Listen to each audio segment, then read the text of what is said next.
Welcome. It's Vintage Speech Synthesizer time once again. Welcome! I guess it's vintage speech synthesizer time once again.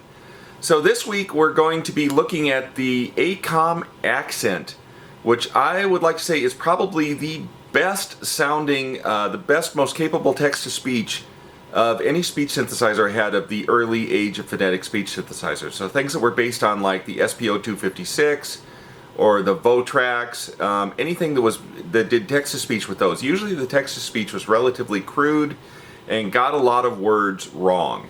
But this thing here has fantastic text-to-speech quality. So generally the early text-to-speech, so things that would have used the CTS-256 chip together with the SPO-256 phonetic speech synthesizer, or things like the Votrax Type and Talk, which had its own microprocessor together with the SC-01 speech synthesizer. Generally those things could do kind of a barely acceptable job of creating recognizable speech from English text. They would get a lot of words wrong. I mean, you could kind of infer what it was trying to say. It sounded very monotonous. This Aicom Accent, on the other hand, is a very high quality text-to-speech that uses the Votrax SC-02 speech synthesizer. We'll talk about that a little bit in a bit. And it uses it together with an 8085 microprocessor and about 128 kilobytes of program in order to do that high quality text to speech. So in the early days there were kind of two different kinds of speech synthesizers. There were the phonetic speech synthesizers, which use a set of phonemes, usually somewhere between like 30 and 60 of them, to represent sounds in the English language. You'd string the phonemes together to produce words. And the alternative were the LPCM digitized speech type ones, which would sample individual words. Things like the Digitalker, which you would input, or you would sample a variety of words that you wanted to use as your vocabulary. So you knew you wanted to use the words 1, 2, 3, temperature, plus and minus. You would record all of those words, build them into the speech synthesizer, and it could say them. So those ones had a fixed, limited amount of words they could say. But the phonetic ones, like the General Instruments, SPO-256, the Votrax SC-01, SC-02, because they use these phonemes, they had an unlimited vocabulary. You just had to string together the phonemes in the right order and pick the right one. So like my name, Scott, that you can represent that with 4 phonemes on the SC-01 or the SC-02. That would be the S, the K, the A, and the T. S-K, A, and T. Scott. Those 4 phonemes. Because let's face it, there's a lot of bizarre rules in the English language, and a letter like A might have half a dozen different ways of pronouncing it. In my example, my name's Scott, it has an O in it, yet we use the A phoneme because it has an ah sound. So a lot of peculiarities you'd have to take into account.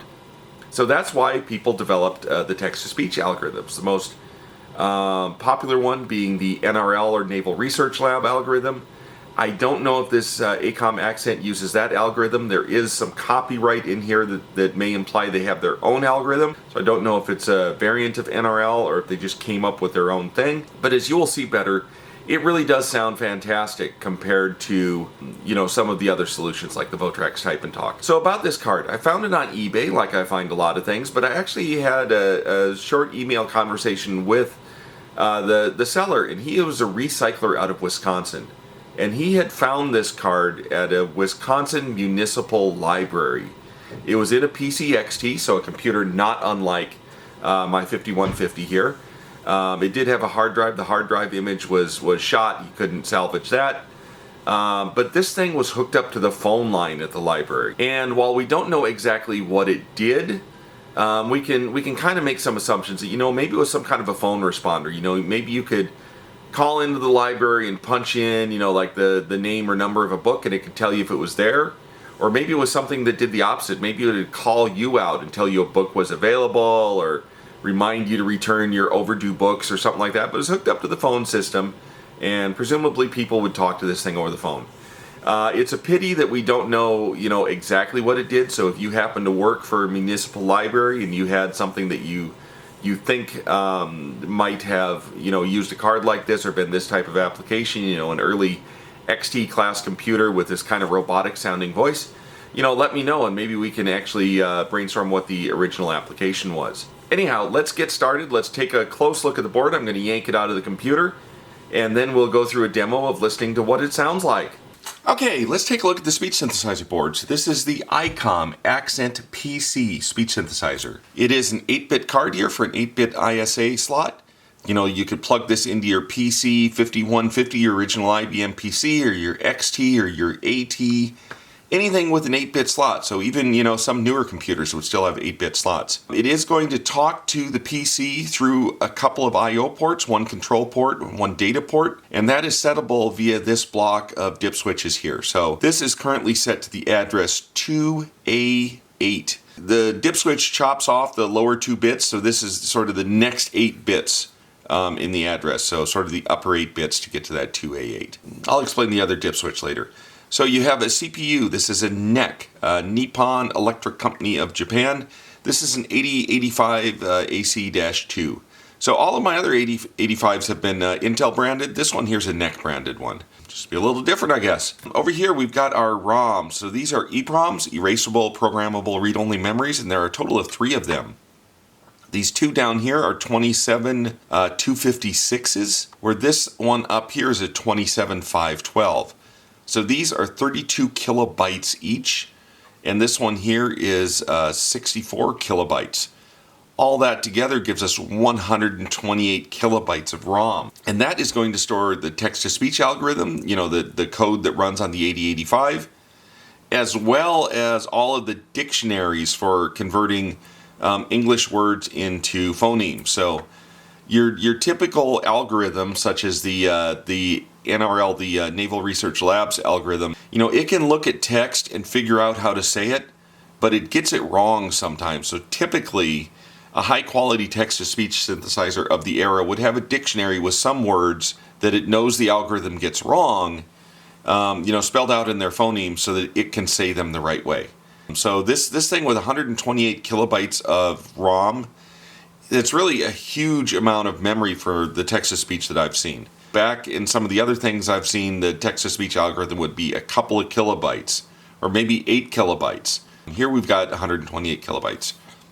This last thing here I originally thought was another ROM, because I could kind of see the outline of something that looked like a window. I figured maybe this was a ROM that was like one-time programmable and the window was filled in. But no, it's another static RAM, and it is a Fujitsu 8464 static RAM. Some guys over on VCFed helped me figure out what that thing was. I wasn't seeing the 4 there, so I was mistaken the part number. I couldn't look it up. But this is an 8 kilobyte static RAM. We've got another static RAM here, which is a 6116. I believe that's a 2 kilobyte. Now that's weird that it has 2 static RAMs, right? So I'm thinking there must be a reason, otherwise they'd just use one. But I'm thinking this one here holds maybe user dictionaries plus the variables and stuff for the executing code. Whereas this one here could be a ring buffer, maybe. That's kind of my guess, to use to talking to the PC. It seems like a couple kilobytes is about right. It'd be interesting to trace out the wires and see. Over here you have an 8251. That is a UART, and that goes over here to this DB25. So this thing has, it has both its 8-bit interface to the computer and it has the serial interface. And by moving this jumper, you can switch which one is the primary. So you could move this jumper over. That would make the DB25 primary. Then you could power your card through this power header here. This takes 5 volt, plus 12, minus 12, ground, some things like that. And you could turn this into an external synthesizer, not even plug it into the computer. Just talk to it over the serial. Now, the chip that I haven't talked about yet, the most exciting one is this one here, which is the AI901 from Aicom Corporation. And doing my research, the literature said this was based on an SSI-263. And another picture I found showed a Votrax SC-02 in this spot, which is actually the same as an SSI-263. So what is an Aicom AI901? Now I know that I have seen other SSI-263 chips that have been printed with custom part numbers. So If you look at the Arctic speech synthesizers, for example, you will see that they'll name them an Arctic 263 or something like that. So I think that's what happened here is, Aicom was a big enough purchaser of these chips that they were able to get this chip custom part numbers to say AI 901 and, put their company name on it rather than having it say, SC-02 or SSI-263. Now, if you're not familiar with the Votrax SC-02 or SSI-263, that is kind of the successor to the Votrax SC-01. Now, the SC-01, very, very popular speech chip. It sounds awesome. It's used in some things like the Heathkit Robot, a few arcade games,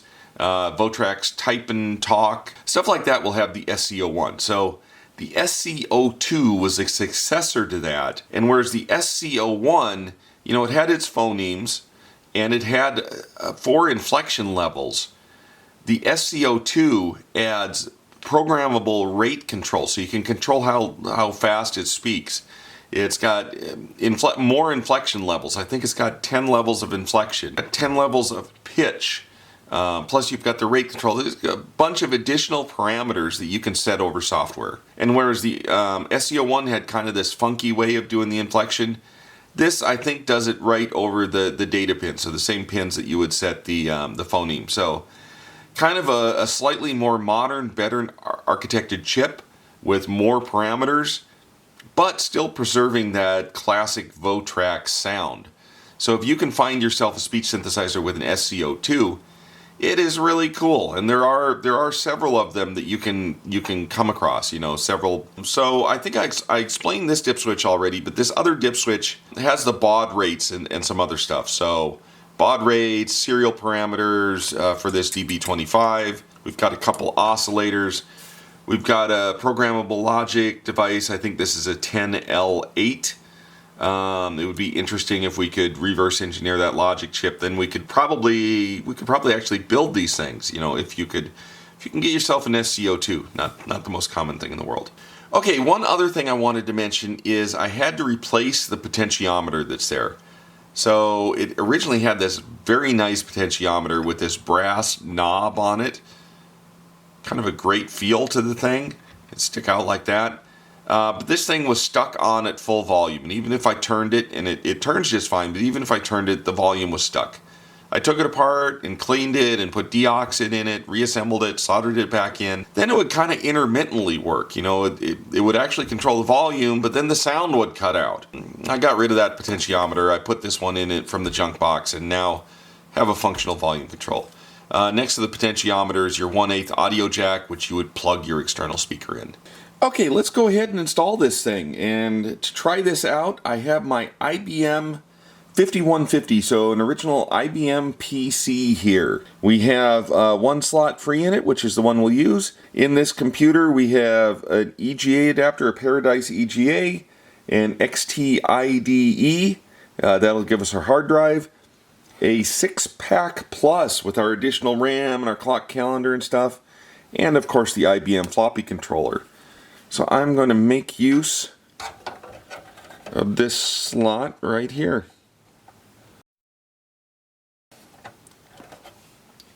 There we go, he's in.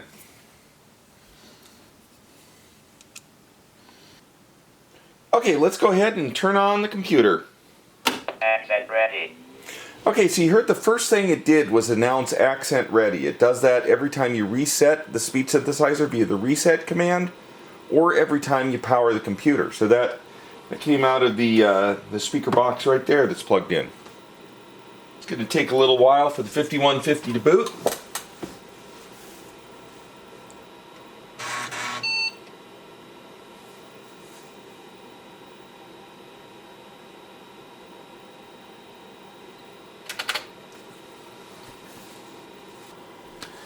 Now, I wrote my own command called say.com to interface with the speech synthesizer. Now, if you had bought an Aicom accent back in the day, it would have come with its own software. It would have come with a printer driver that you would have been able to send text to the printer, and then it would speak text on that printer port. So you just like send it to an LPT port. That seems to be what's described in the manual.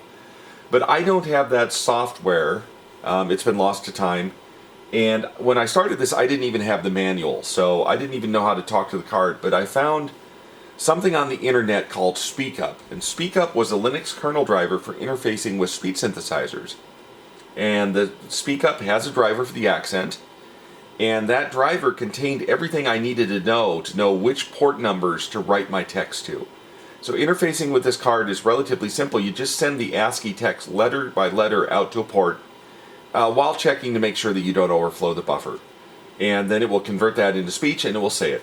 And it can hold, it can spool up about 800 characters or so in the buffer before, you have to pause before you can send it anymore. So it's got quite a bit of leeway in there for buffering text. So SpeakUp taught me everything I needed to do that, as well as the escape sequences to set the volume, set the pitch, set the rate, set the tone, stuff like that. But I could tell when I dumped the ROMs for this card that there's really quite a bit more escape sequences to it. So I went and I contacted the developer of SpeakUp. His name is Kirk Reiser.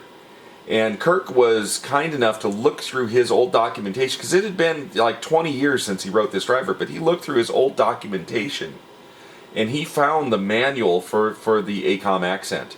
And he sent me the manual. From that, I was able to get all of the escape sequences. Okay, let's try out the save program. So let's say Scott was here. Scott was here.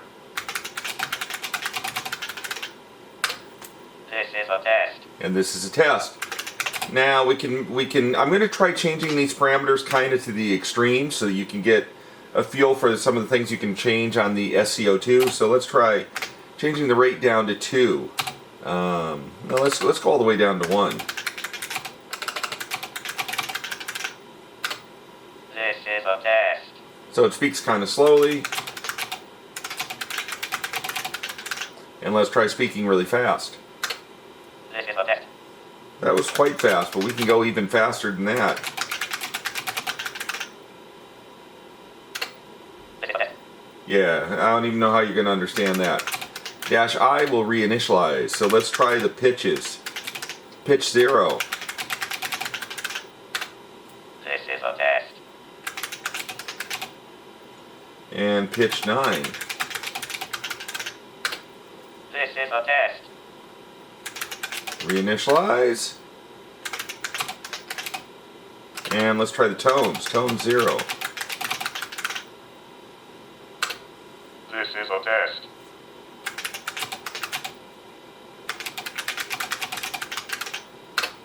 This is a test. And reinitialize. So there's also a volume. It's -A for amplitude. So you've been hearing it at full volume with where I've got the potentiometer set, but if I turn it down to 1, This is a test. barely hear it. And then let's initialize. I've got an interactive mode that I can use with this -S. So let me type in a long sentence in the interactive mode. Let me type in a long sentence in the interactive mode.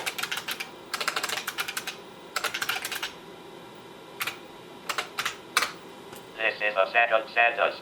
Now, one of the things that's cool about this is that it takes the punctuation into account when it says something. So if I do, isn't this cool? Well, let's do it with a period first. Isn't this cool? Versus this one with a question mark. Isn't this cool? And that's very important, especially if you are vision impaired, to be able to get, the changes in the language due to the changes in the punctuation. Now, all of this has shown text to speech, where the card is taking the English text and converting it into the right phonemes. But you can do this manually if you wanted to just supply phonemes to the card. You start with a tilde, S-K-A-T, and then close it with another tilde. And this is going to say the phonemes S, K, A, and T, which will actually say my name.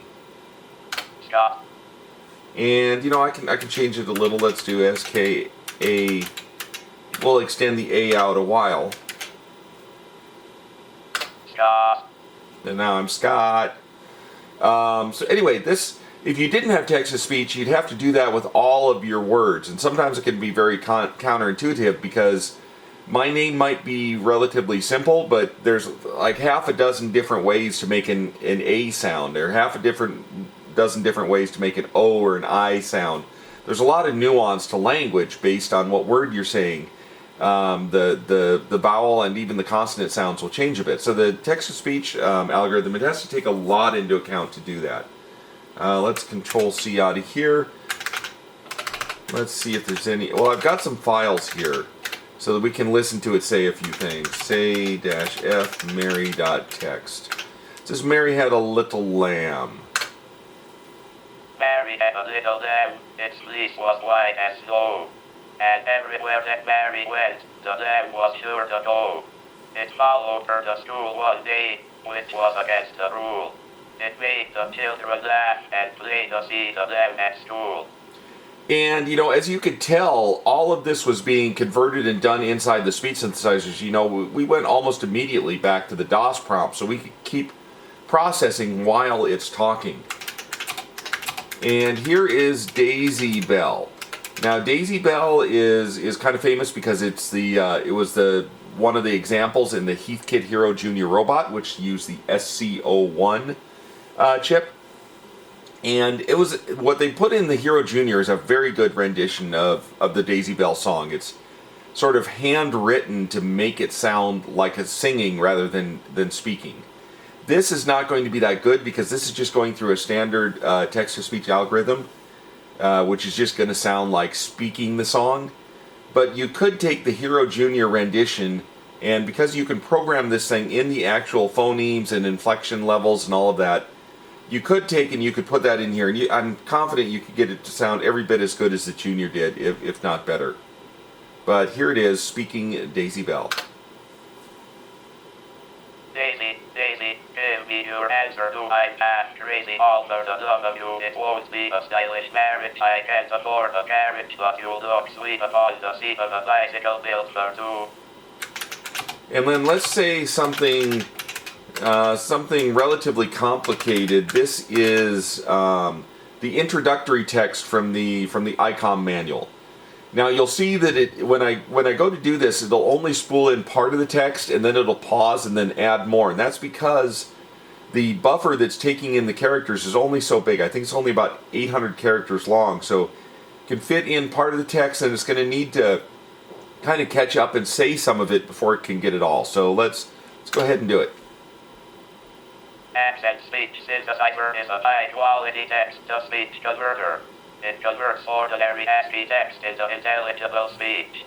Accent's unlimited vocabulary capability, plus its many feature options, comprise a useful voice output device for various applications. To cover a wide range of the system configurations, cost requirements, and environmental requirements, 6 different accent models are available to the user. These 6 models are Accent PC for PC plugin, Accent MC for IBM Microchannel BS/2 plugin, Accent SA for standalone operation.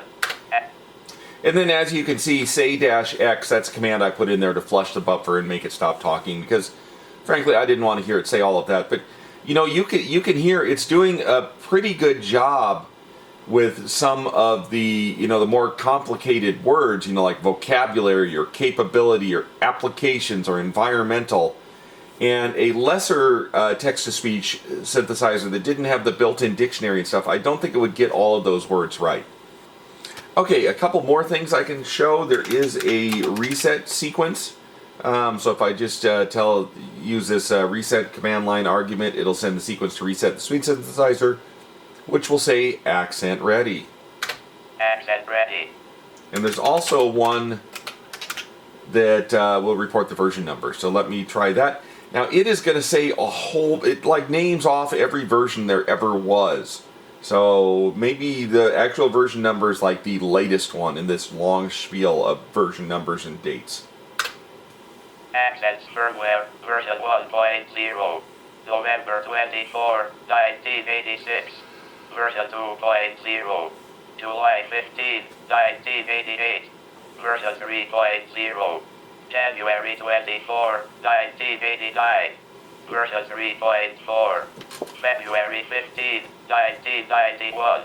Copyright 1986 through 1991 by Aicom Corporation, San Jose, California, USA. All rights reserved. Aicom Corporation retains the sole copyright to the algorithm and to the program coding present in Accent C-ROMs or elsewhere, which are used in generating the unique voice patterns for Aicom Corporation's product, Accent. Accent has been certified by the FCC for a Class B computing device. Accent is a registered trademark of Aicom Corporation. In conclusion, I hope you enjoyed this video about the Aicom Accent speech synthesizer with its fantastic text-to-speech capability. I do like doing videos on vintage speech synthesizers. If you'd like to hear me do a different speech synthesizer, let me know, and if I can find it, I'll do a video on it. Thank you for watching my video. Please visit my website at www.smbaker.com for more electronics projects and sandrail stuff. Bye.